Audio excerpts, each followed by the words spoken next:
Good morning. It's Friday, December the 18th. As we work our way toward Christmas, we continue to look at the O antiphons from the hymn, O Come, Emmanuel.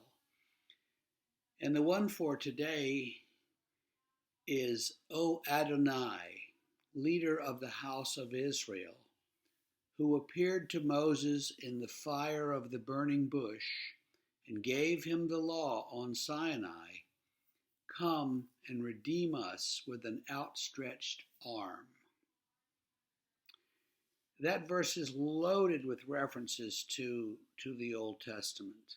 The first one is Adonai, the word Adonai, which translates into English as Lord.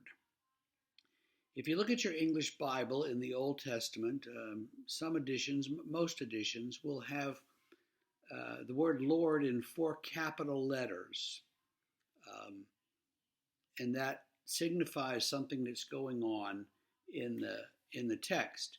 The Hebrew for the name of God is YHWH, those 4 letters, and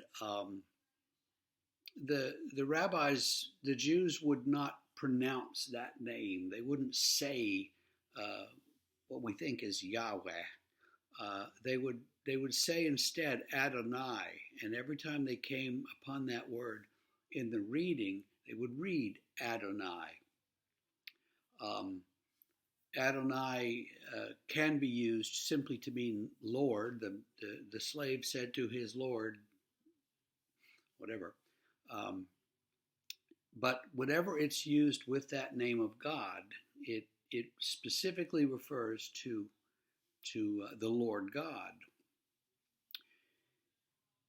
God is called the leader of the house of Israel, and of course he is always thought to be, even though Israel had leaders and had kings, that God still was the leader and the king above the earthly king. This is the God who appeared to Moses in the fire of the burning bush, and that's in Exodus chapter 3, I think, where Moses is tending his sheep in the wilderness and suddenly sees a bush that's on fire, but it's not being consumed. And God speaks to him from the bush and calls him to the work that he's to do.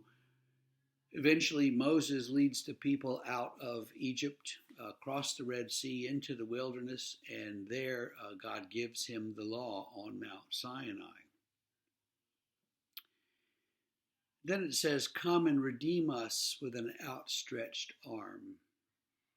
As we read the prophets and the Psalms, many times they will go back and repeat and rehearse the story of deliverance from the Egyptians and the story of crossing the Red Sea.